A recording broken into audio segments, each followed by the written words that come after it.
Alam mo ba yung feeling na parang mas lalaki ka sa mga lalaki sa paligid mo, pero babae ka? Kung lalaki lang ako, magiging mas madali kaya lahat?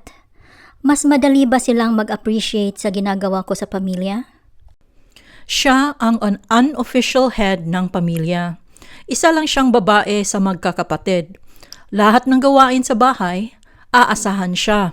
Bills, groceries, check-ups sa parents, sasakyan, lahat sa kanya. Alam mo na ang gagawin mo, di ba? Opo, Lagi akong umaako sa responsibilidad, pero parang hindi napapansin. dati, tahimik at makinig lang siya. Pero ngayon, bossy, organized, outspoken, dahil siya na ang kailangang magdala ng pamilya.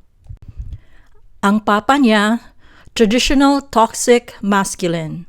Ang mama niya, emotionally distant. Minsan nasabi niya, parang nagre-regret siya sa pamilya. Hindi ko alam bakit pinakasalan ko yung papa mo. Paano ko i-reconcile yon? Alam kong may regret siya, pero hindi ko kayang dalhin yon sa sarili ko. Ang lahat ng effort niya, recognized mostly for what she provides, hindi kung sino siya bilang tao. One time, may isang argument sila ng papa niya. Political yung topic, pero siya ang nagiging target. Kaya walang lalaki na tumatagal sa'yo kasi ganito ka. Alam ko na yon, pero bakit nasabi niya sa ganyang paraan? Lahat ng confidence, intelligence, at emotional strength niya parang nagiging mali kapag babae siya. Sa love life niya, parang advantage ng lalaki ang confidence at provider status. Para sa kanya, kung lalaki siya, mas confident, mas respected, mas tanggap. Hindi ko gusto maging lalaki.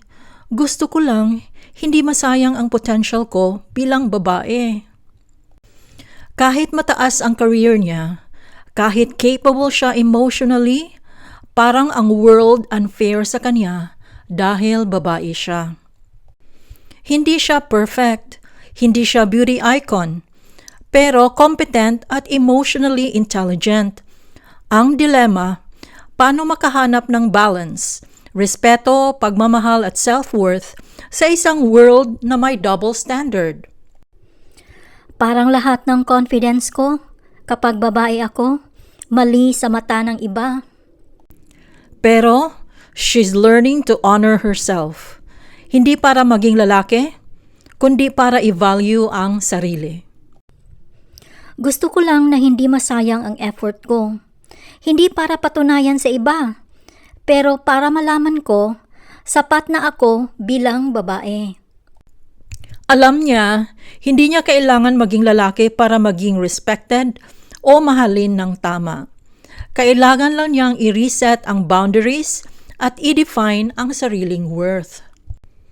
Sa mundo kung saan madalas nasusukat ang babae sa kung ano ang nakikita sa labas, paano niya mararamdaman na tunay siyang respected at valued? Kung kayo sa lugar niya, paano niyo haharapin ang expectations ng pamilya at society habang pinapahalagahan ang sarili niya?